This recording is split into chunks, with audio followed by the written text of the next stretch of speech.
Hi guys, welcome to Motoroids. My name is Faisal and this is the MY 2022 Renault Kiger. Now this car reminds me of the saying, if it ain't broke, don't fix it. Well, that's because for the 2022 model year, the core product remains the same, but Renault has made a slight few changes to keep it relevant and fresh. So let's take a look at what's new with the 2022 model. Now firstly, coming to the face, it is still that familiar face with that bold look. You got your hood which has these nice muscular lines on top, the huge Renault logo sitting proudly over there. The LED DRLs, they also remain the same. Now coming down, you got these tri-beam setup for the LED headlights. Now the one change that you get in the front is the silver skid plate. This wasn't available before and now this has been added to the Kiger. Now coming to the side, again the overall design and everything else remains the same. You also get your variant badging over here, and the 16-inch alloy wheels, again they are the same, but there is a slight change over here. You see this wheel cap, that's in red now. The ORVMs with turn indicator, again the same story, the silver roof rails, but the decal on the side, it now says turbo. Might not be clear, but the turbo variants get this decal. The rest of it again remains the same. Again, coming to the back, it is the same story, not much has changed. You get your C-shaped LED tail lights, the Renault and Kiger badging. The camera has been very neatly tucked in the Renault logo over here. You got your turbo and Xtronic badging. Now another small change that Renault has done is put a chrome strip on the boot lid. And moving lower down, you still get your silver skid plate and the 3 parking sensors. Other design elements include the blacked out dual tone roof that you can opt for on the top end variants, and also the shark fin antenna. Now when it comes to the boot space, Kiger has best in class space of 405 liters. It's quite deep, which means that the loading lip is a little bit high, which might be inconvenient for some users, but the 405 liters, that is the headline and it is the best in class. Now overall the design is more or less the similar from the outgoing Kiger, and these small changes, of course, they do keep the car fresh, but the overall design remains the same, and the Kiger is one of the better looking cars in its segment, even though a lot of people may say that it looks like a grown up quid, but it has its own identity and it does turn heads on the road. Now let's take a look at the interiors. Now the overall layout of the dashboard remains the same. You still have your familiar multifunction steering wheel. It's got a nice leather finish with red stitching on top. You have your controls for audio and Bluetooth. Now this thing is new. Renault has added the cruise control feature to the MY 2022 Kiger, and these are the buttons for it. Your 7-inch digital display, again a familiar story. It's really crisp and nice and detailed, and it also changes its colors according to the mode that you have chosen. Again, the center console, the same story. It has this 8-inch touchscreen infotainment system which remains slick and nice to use. Now one unique thing about the Kiger is that it is one of the very few cars in the segment to offer wireless Android Auto and Apple CarPlay. Now one change that Renault has made to the interiors of the Kiger is this new flash red treatment on the dash that you see over here.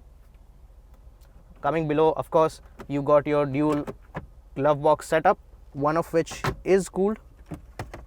Now in the center console, the story remains the same, but with a few changes. You have your nice place to store your phone over here. Now if you may see over here, again you got the button for the cruise control, which is quite a quirky feature when you think of it, that majority of the cars have the cruise control button on the steering wheel. But Renault, being a French brand which is known for its quirks, has the button placed over here. Of course, you got your push button start stop over here, and you will not need a USB charger anymore. That's because Renault has also added the wireless smartphone charging feature to the Kiger. Again, in the center console, you got your nice gear knob over here, your button for ambient lighting, your drive mode selector, and this nice sliding tray that can be opened and closed, and it's got plenty of storage inside. And you have your armrest, which again has lots of storage along with the tray. Now another change that Renault has made are to the seats. They now get a nice quilted finish, as you can see, and even the red stitching on it is new. The final change that Renault has made to the Kiger is making the PM 2.5 filter standard across all variants. Previously, this was available only on the top end variants. Now coming to the back seat, it still remains the same old Kiger. And that is a good thing because the Kiger has a really nice back seat. Now the legroom, of course, I've got ample of it.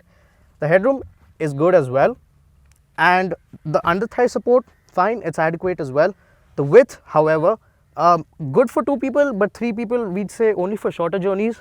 And in terms of features, you have your nice center armrest over here, which also gets the similar quilted finish that you've seen on the seats. You got a nice smartphone holder over here, got your rear AC vents. However, one thing that we would like for Renault to change would switch to a USB port for charging rather than a conventional 12V socket, considering a lot of other cars in the segment offer this. Now overall, the back seat remains the same and it is a good space to be in, just like before. Now when it comes to the driving part, it is again the same story. The Kiger, it comes with 2 petrol engine options. The first is a 1-litre 3-cylinder naturally aspirated unit that produces 72 horsepower and 96 Newton meters of torque. Now this engine, it's not for the enthusiasts, obviously going by the numbers, and it's mostly for city dwellers. The better engine, that is the 1-litre 3-cylinder turbo unit, is what we are driving today. Now you get the option of a manual or a CVT gearbox. Now being a 3-cylinder engine, you will obviously hear a little vibrations every now and then, but on the whole the engine is fine and it's refined. You hear it mostly only when you rev the car hard and are on the higher end of the RPM. The gearbox made it to the turbo engine. Again, this gearbox is really nice. The CVT, of course, again being a CVT, it has that trait of the rubber band effect, but it is not evident when you are on your day-to-day driving, when you're not pushing the car hard or pottering around the city.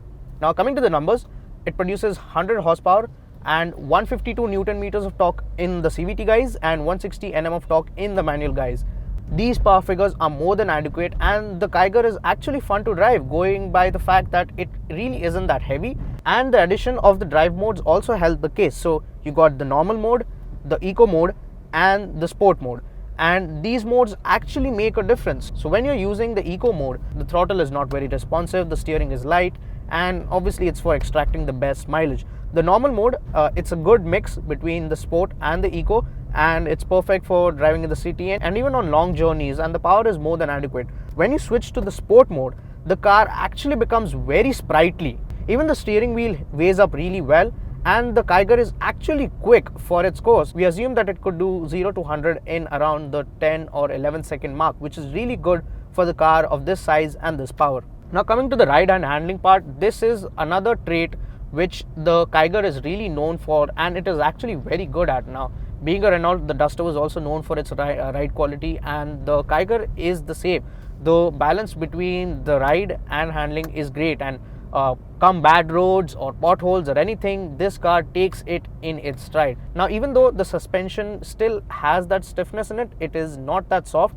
The ride quality is not affected by it, and even in the handling part, this car is quite capable, and when mated to the turbo engine, you could actually throw it around a little bit of corners, and putting it in sports mode actually improves the steering feel a lot.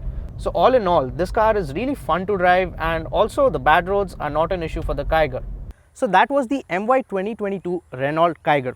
Now this car remains the same, and again, like we said back then, if it ain't broke, don't fix it. Since its launch in February 2021, Renault has managed to sell over 50,000 units of the Kiger, and that is also exactly why Renault has not made too many changes, and it remains a great overall package.